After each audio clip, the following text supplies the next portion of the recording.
Hello guys, welcome back muli sa ating Dart Tour Vlogger. And today's video guys, pakita natin sa inyo ito ang Restaurante Shanghai, no? Ito ay kutsina ng mga Chinese at Japonese. Ayan, ang ganda po ng kanilang restaurant guys. Kung makikita nyo, ayan. So ganyan, no? Talagang alam nyo ba yung kanyang bubong? O, diba? Yung style niya. Talagang Shanghai. No, talagang Chinese, no? Ang dating Japonese. O, diba? So maganda dito guys dahil gawa ng well-organized sila. At ito naman yung harap, no? Harap niya. Ayan yung building niya guys. Ang ganda. Well-organized. At kung mapapansin nyo guys, meron siyang balcony. Halos karamihan. 90% no ng mga bahay dito is laging may balcony sa harap. Di ba? Kung mapapansin nyo guys, ang ganda ng araw po ngayon guys, at tingnan nyo naman ang weather.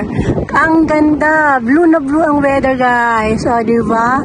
So samahan nyo ako, mag-trip tayo dito sa ating Dart Tour Vlogger. Ayan. So dito yan ang pasajero ng mga bisikleta.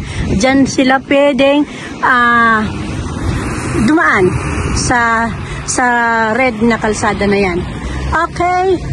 At dito naman guys, yun naman natin ang Lido El Adriatica. Kasi guys, itong likod natin ng restaurante na yan is Adriatic Sea na. Okay, so Adriatic Sea siya. At ito ay isang restaurant dito sa may Adriatic Sea.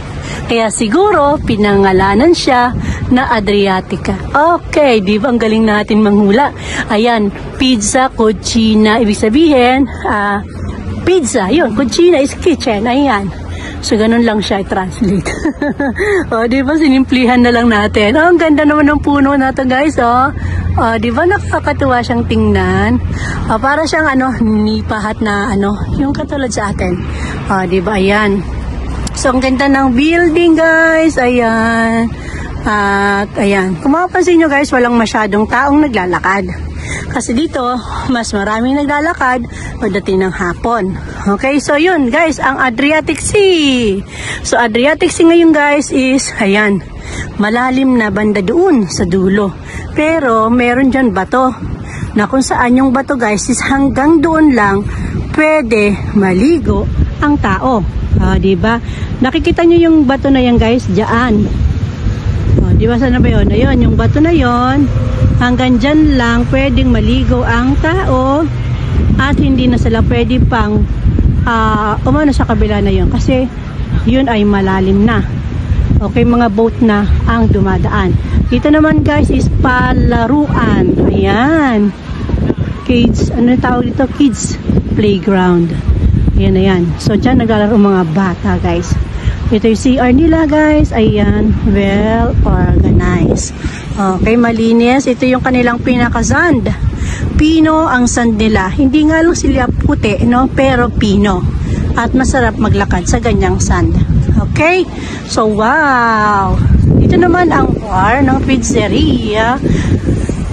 Triste. Okay? So, okay guys. Sana nagugustuhan nyo po ang ating pag-iikot dito sa ating Dart Tour Vlogger. At narito tayo ngayon sa Pescara, Italia. Okay? So, ayan guys. Samahan nyo ko lagi sa paglilibot, sa pag-iikot, sa mga bagay na magandang tingnan sa mata. Okay? Pang-patanggal ng stress, pang-entertainment, ayan, pang-karagdagang knowledge, diba? Okay, so ngayon, nandito pa rin tayo guys, naglalakad tayo. Tingnan nyo naman yung mga kasuotan nila dito guys, is ito pa rin. Lagi silang naka-jacket dito kasi nga, kahit maaraw, kung mapapansin nyo maganda yung araw eh. Ayan ayan yung araw diba? Maganda ang weather, pero hindi rin ganun kainit.